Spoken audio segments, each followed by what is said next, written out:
Good day, Quintianer here. Today, we will graph trigonometric function featuring tangent, cotangent, secant, and cosecant, and identify its amplitude, period, phase shift, and vertical shift. Now, let's use this equation to graph a tangent function. First, let's identify its amplitude, where its amplitude is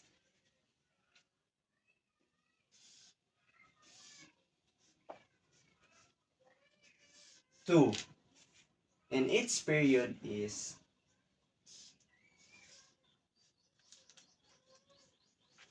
where the equation to get the period is pi over b,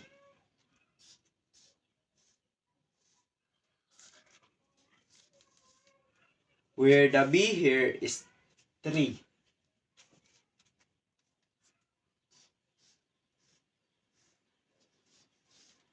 Now, let's find its period phase shift.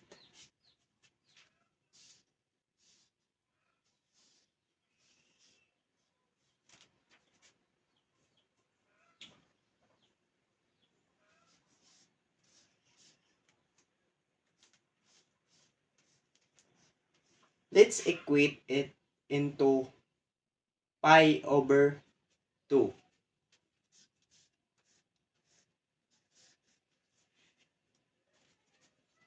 Now, let's solve.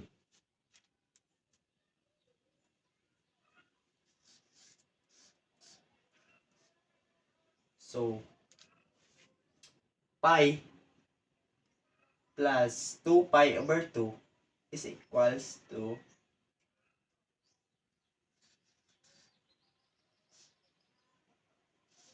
3 pi over 2.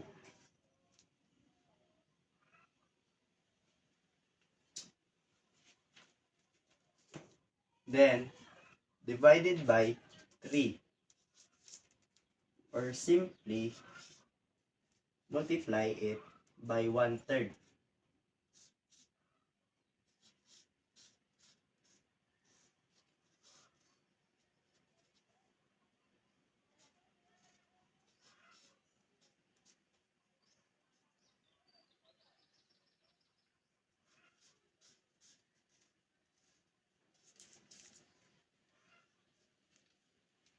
Oh, and reduce it to the lowest term. So the P shift is pi over 2. Next, let's find its vertical shift. So Vs is equals to 1, positive 1.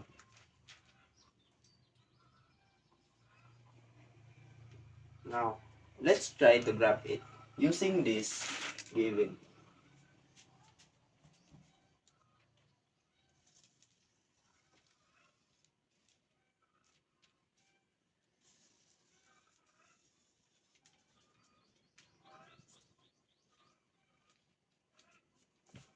So the phase shift there is pi over 2.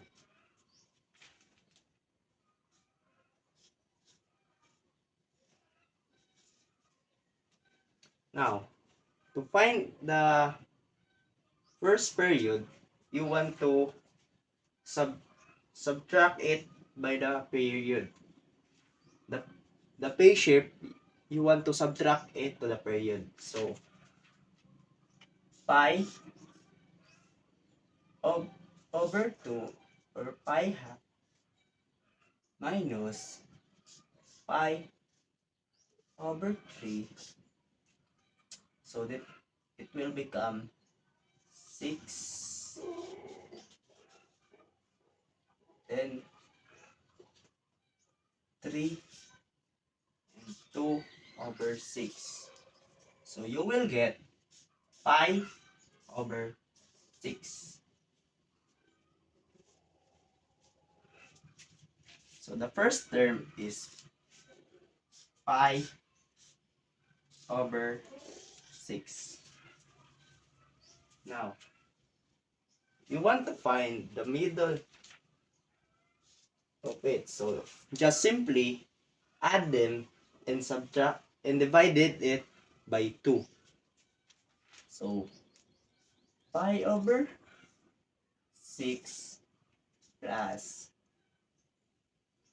2 or pi over 2 or simply 3 pi over 6. So you will get 4 pi over 6 over 2. Then reduce it to the lowest term. So you will have 2 pi over 3 times 1/2. So 2 pi over 6 can be reduced to the lowest term, which is pi over 3. So the middle here is pi over 3.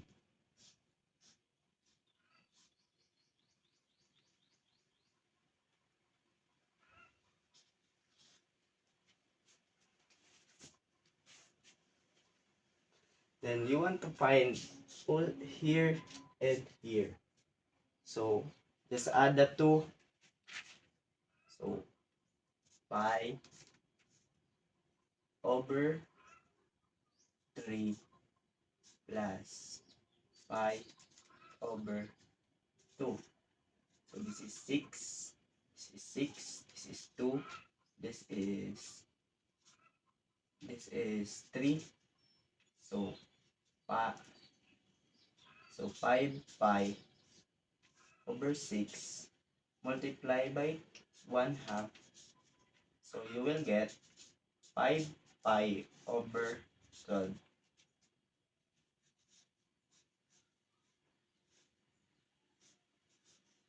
Now, you want to find the middle part of pi over 6 and pi over 3. So, add them. Pi over 6 plus 2 pi over 6 equals to 3 pi over 6 or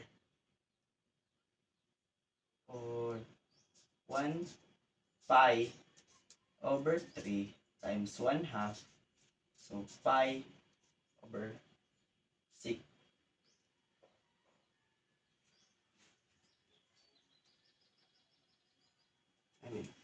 Excuse me. So pi 6. 3 pi over 6. 1/2 times 1/2. Pi over half times 1/2 equals pi over 4. Pi over 4. Now, the vertical shift there is 1. So, we'll move it into 1. Then, the amplitude is 2. So, simply add 2 to the 1. 1, 2.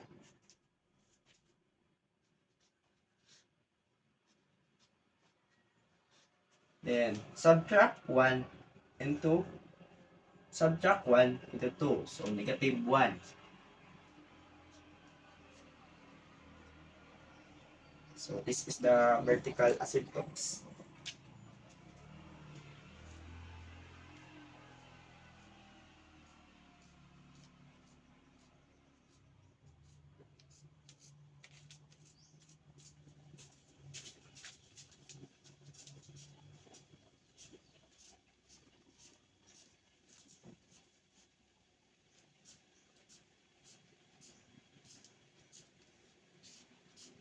So this is a positive tangent where the function is increasing.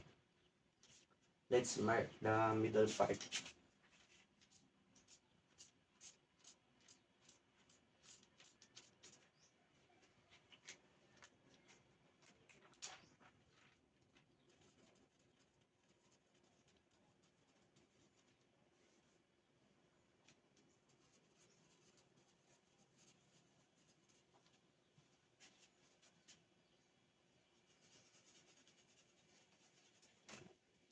Now, let's graph it.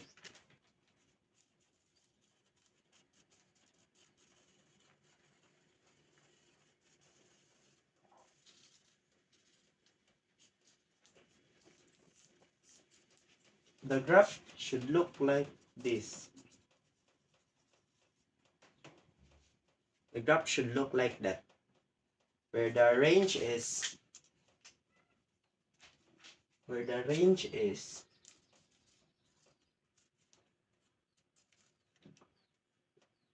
negative infinity to positive infinity.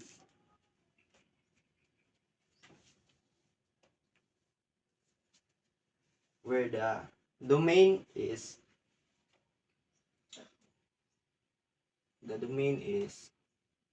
x is not equal to n pi over 12, where n is equals to 4, where n is equals to plus or minus 2,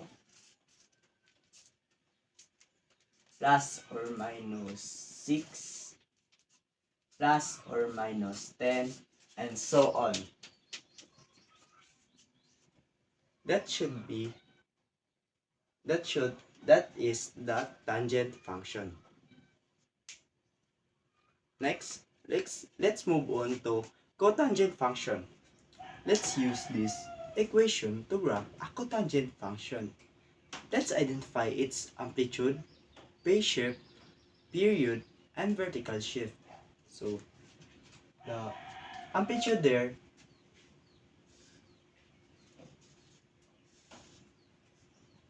is 2. The period there is equals to pi over b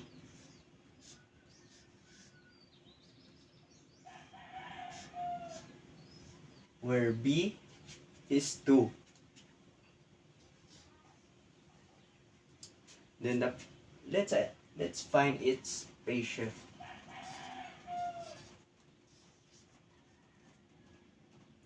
So 2x minus pi is equals to 0. So let's solve for x. So 2x equals to pi over 2. So x is equals to pi over 2. Then its vertical shift is 3.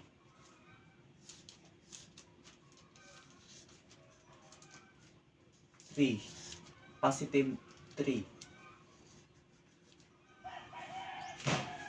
Now, let's graph using this given.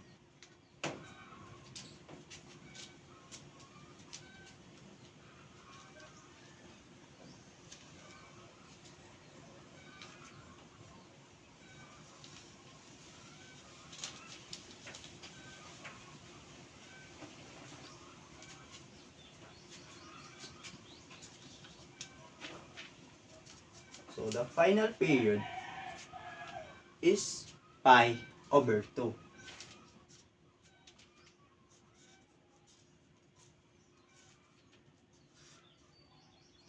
To find the first period, you want to deduct the phase shift to the period. So, pi over 2 minus pi over 2.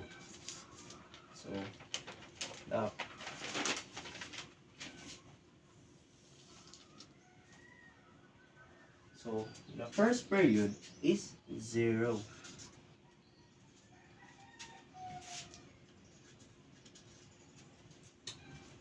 If you want to find the left side of the graph, you just simply deduct the 0 into pi over 2.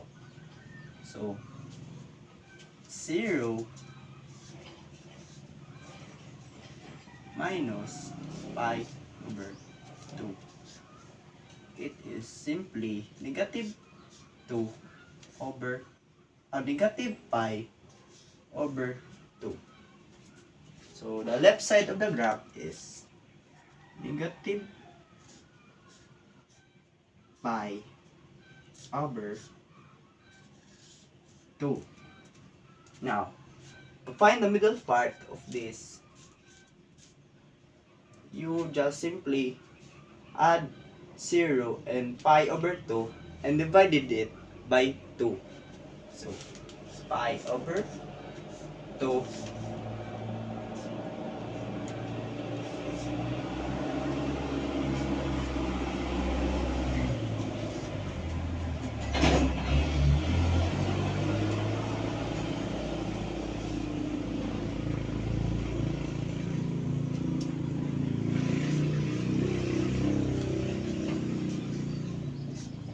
So, the answer is pi over 4.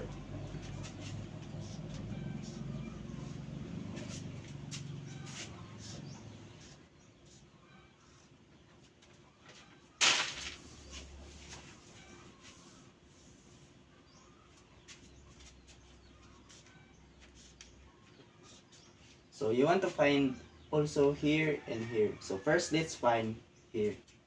So, 0 plus pi over 4 equals pi over 4 times by 1/2. So, pi over 8.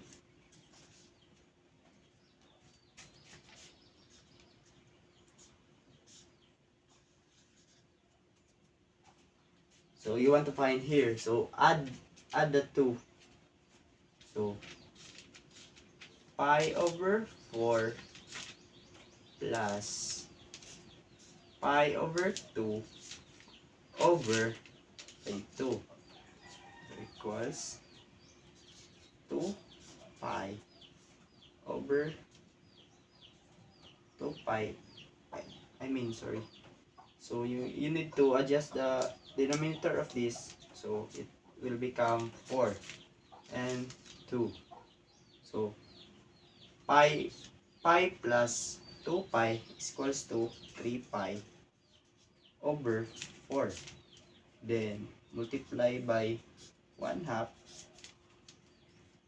If you want to divide it by 2, just simply multiply it by 1/2.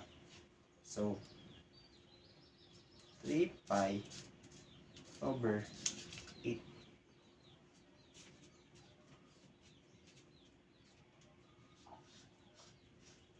3 pi over 8. For the left part of the graph, just simply copy it and add negative. So, negative pi over 8, negative pi over 4, negative 3 pi over 8. So, now, add vertical asymptotes.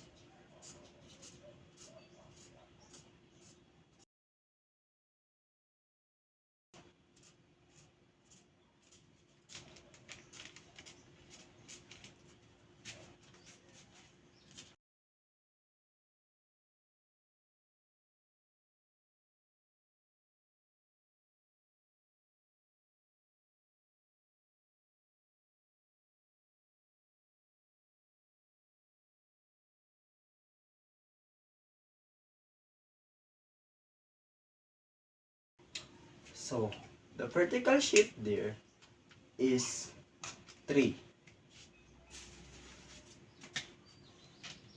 1, 2, 3. So this is positive 3.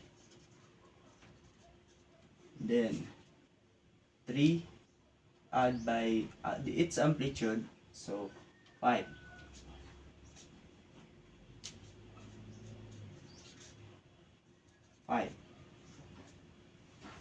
And minus it by 2. So 1, 2. This is 1.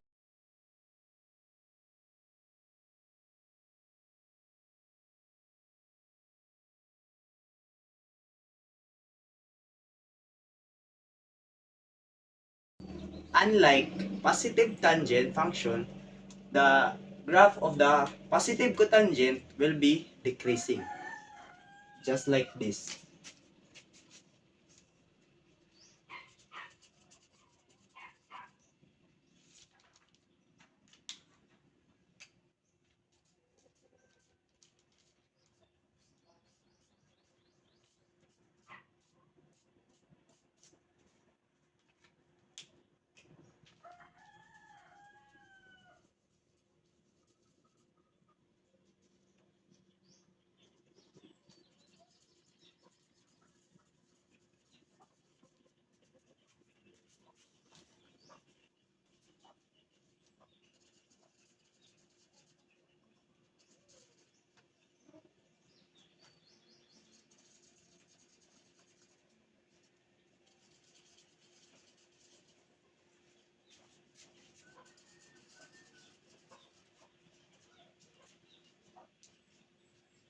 So it will be decreasing.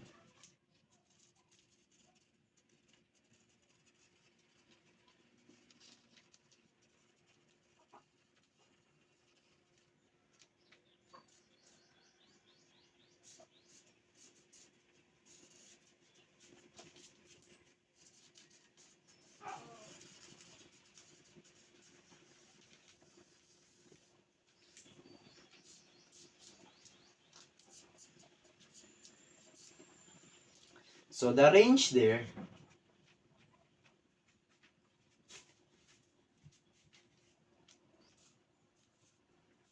is still the same. Negative infinity to positive infinity. And the domain is n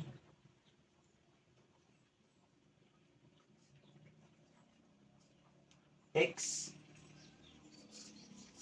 is not equals to n pi over 8, where n is equals to 0 plus or minus 4 plus or minus 8 plus or minus 12, and so on. That is how to graph a cotangent function. Now, let's move on to secant function. Let's use this equation to graph a secant function. Let's identify its amplitude, period, phase shift, and vertical shift. So the amplitude is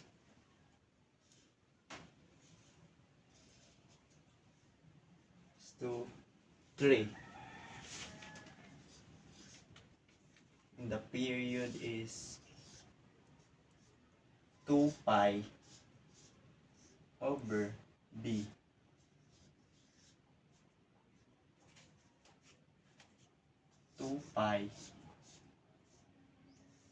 Where the b there is 4 over 4.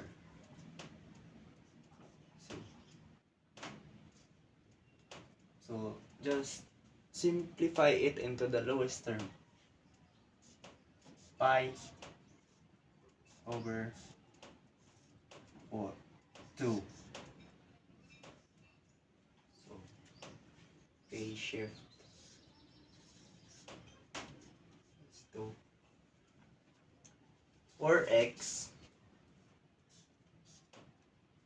minus 3 pi equals to 0. So let's solve for x. So 4x is equals to 3 pi over 4, cancel, and over 4. So x is equals to 3 pi over 4. That is our period. Now, our vertical shift there is 2.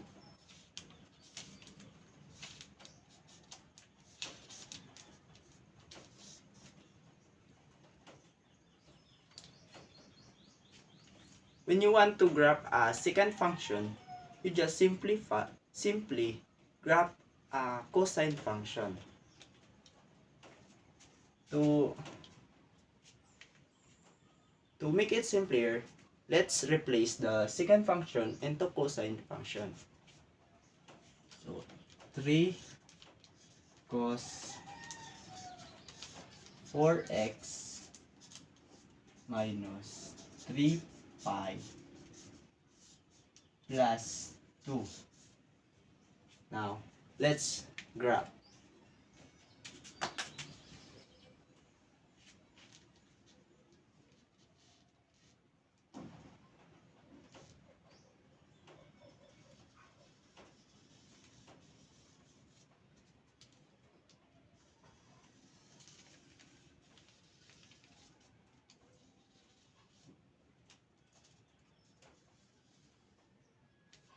So the vertical shift there is 2. And the amplitude is 3. So 2 plus 3 is equals to 5. Then 2 minus 3 is equals to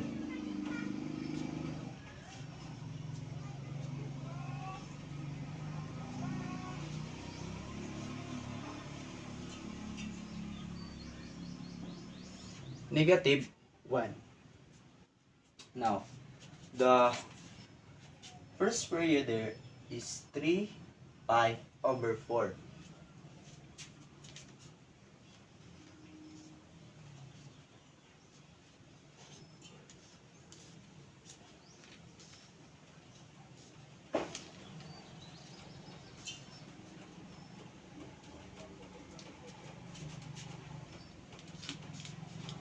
To find the final period, add the phase shift and the period.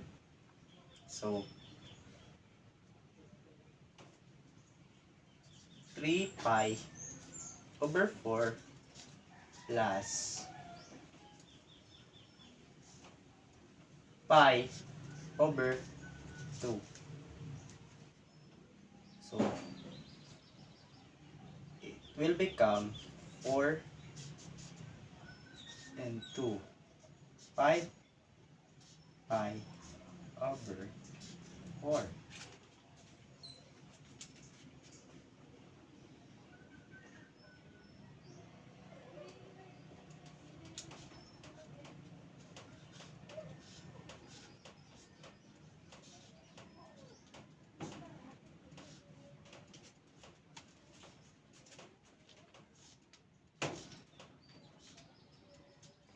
Now you want to find the middle part. So add 5 pi over 4 plus 3 pi over 4. So it will become, and divided into 2. So it will become 8 pi over 2, 8 pi over 4, or 2 pi, and divided by 2. So it will become a pi.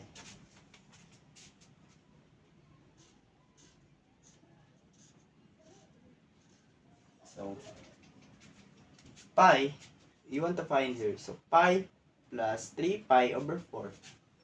So, 3 pi over 4 plus pi, or 4 over 4. Divide it into 2.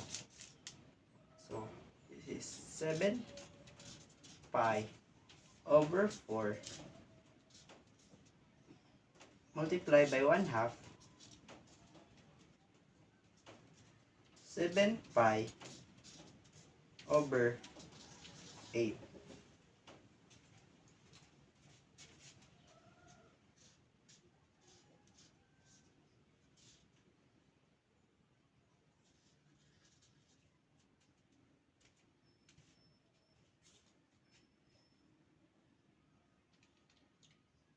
Then, pi plus 5 pi over 4, or 4 pi over 4 divided by 2 is equals to 9 pi over 4 and multiply by 1/2.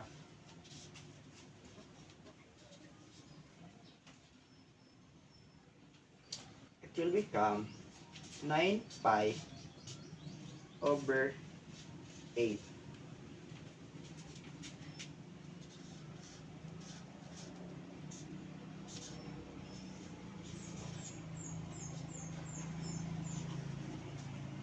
So we already identify its vertical shift, which is 2.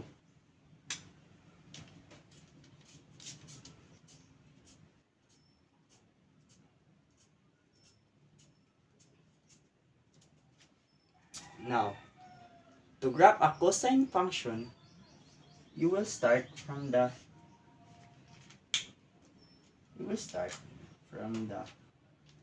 amplitude.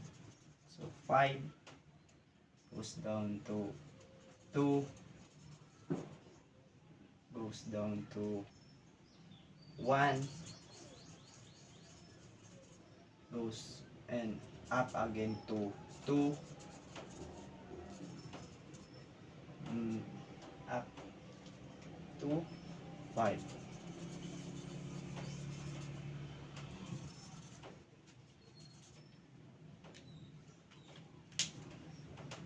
So this is a cosine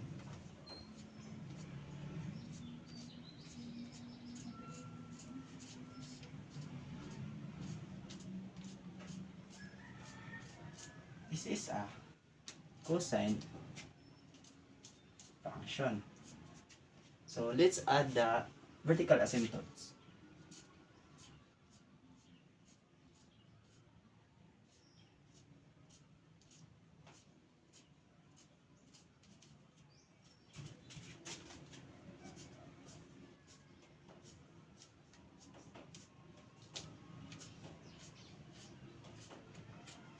So to graph an secant function, just simply reciprocate it, or the reciprocal of cosine. So the graph of it will become just like this.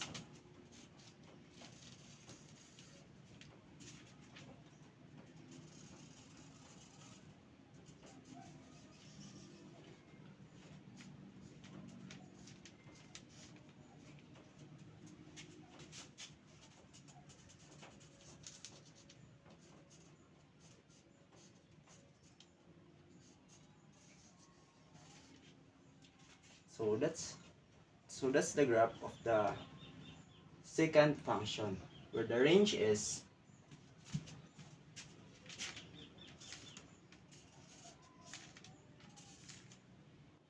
-infinity to -1,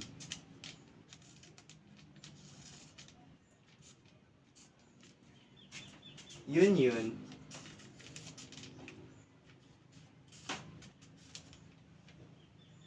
the starting part of this is 5. 5 to infinity, positive infinity. So that's the range of the secant. For the domain is x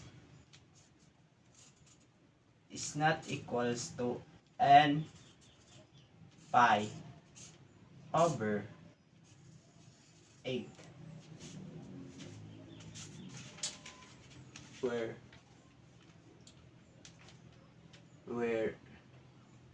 n is equals to add numbers plus or minus 1, plus or minus 3, plus or minus 5, and plus or minus 7, and so on. So that is the second graph. That is the graph of secant function. Now let's move on to cosecant function. Let's use this equation to graph a cosecant function. So let's identify its amplitude, phase shift, period, and vertical shift. So the amplitude there, A or amplitude is equals to 2. Then the period is 2 pi over B, where the B there is 3. So 2 pi over 3. Then the phase shift. So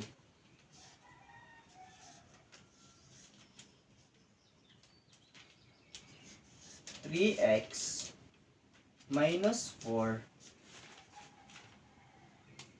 pi equals to 0. So let's solve for x. So 3x is equals to 4 pi. So cancel the 3 and over 3. So x is equals to 4 pi over 3. So this is our phase shift, 4 pi over 3. And our vertical shift is 1.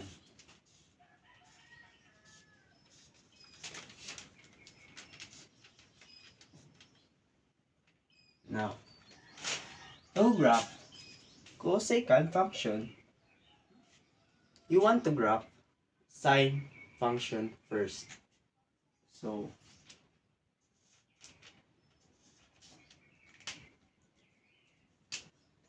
2 sine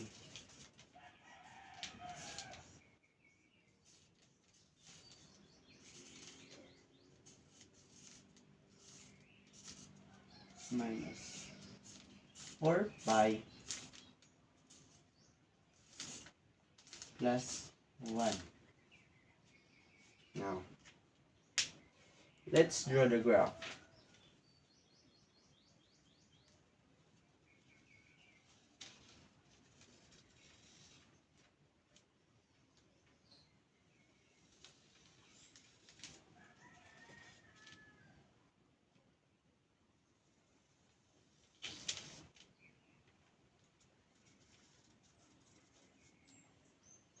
So the vertical shift there is 1.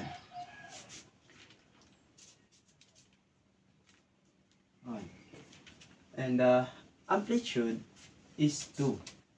So add the vertical shift into and amplitude, so you will get 3.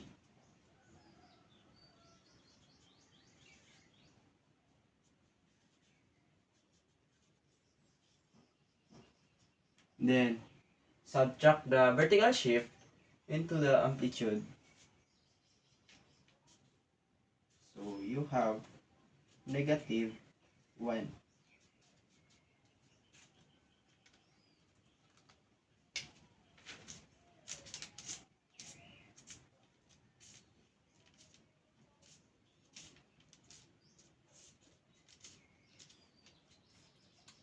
So, our first period there is 4 pi over 3.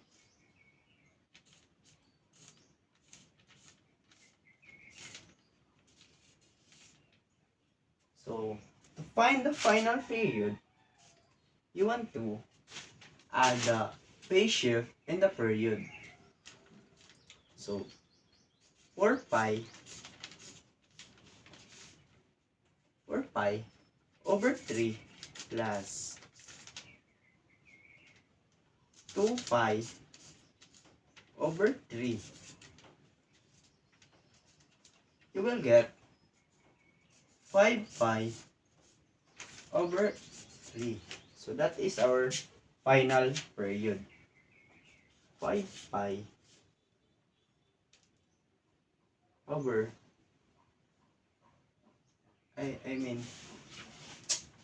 I mean 4 pi over 3 plus 2 pi over 3 is 6 pi over 3, or simply 2 pi.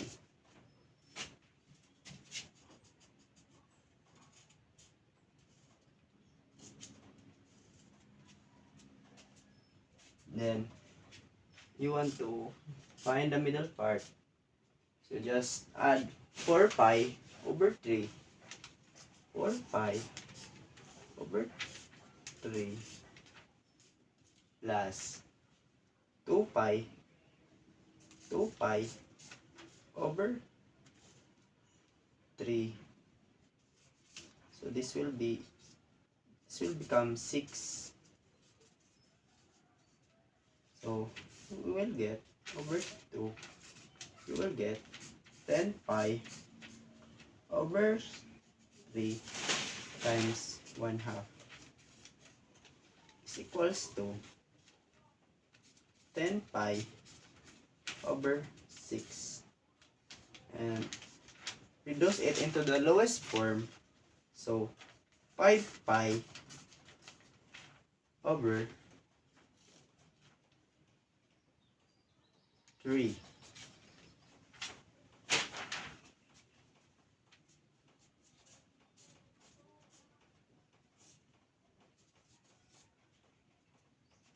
Then you want to find the middle part there.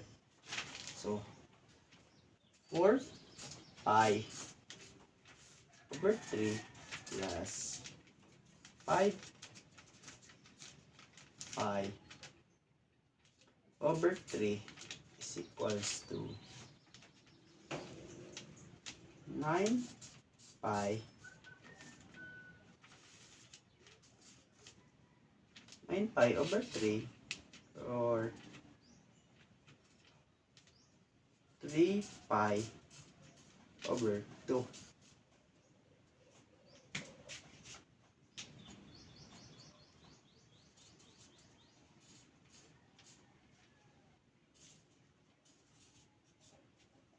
Then you want to add 2 pi and 5 pi. So 2 pi plus 5 pi over 3, then over 3. So this will become 6 equals to 11 pi over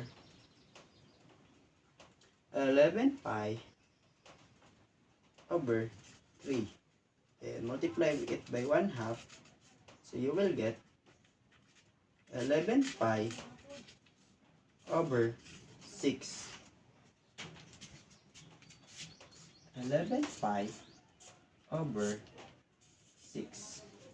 Now, you want to graph the sine first.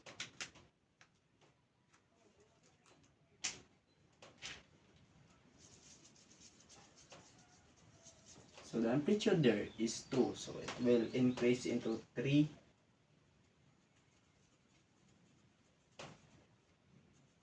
Then decrease into the middle part again.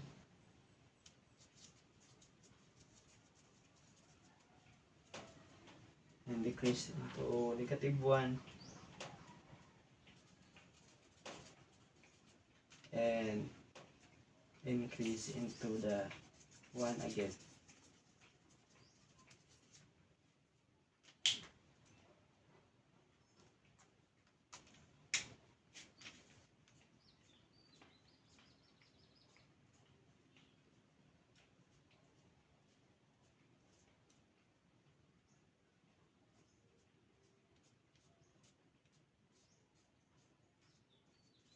And add out and put the vertical asymptotes.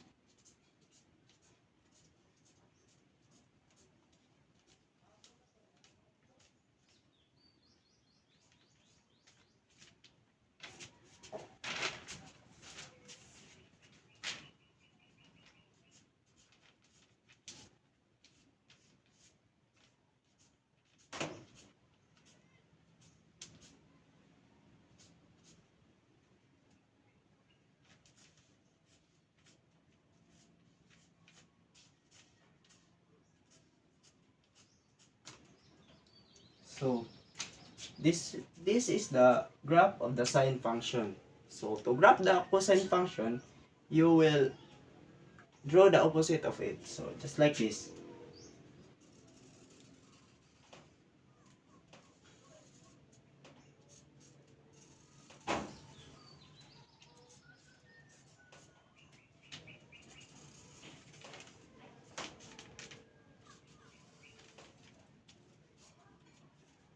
So that's how you graph cosecant function. Now, the range will be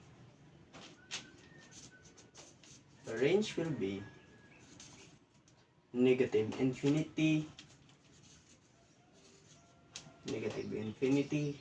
to -1. Yun.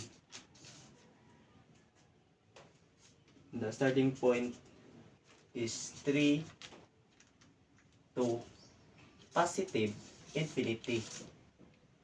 So the domain will be x is not equals to n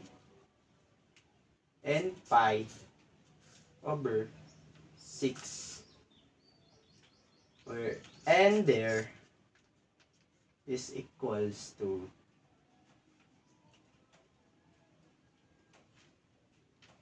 0,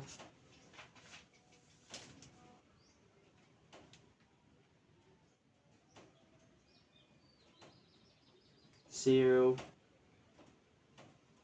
plus or minus 2, plus or minus 4, plus or minus 6, and so on. So that's how you graph cosecant function. Thank you. Bye-bye.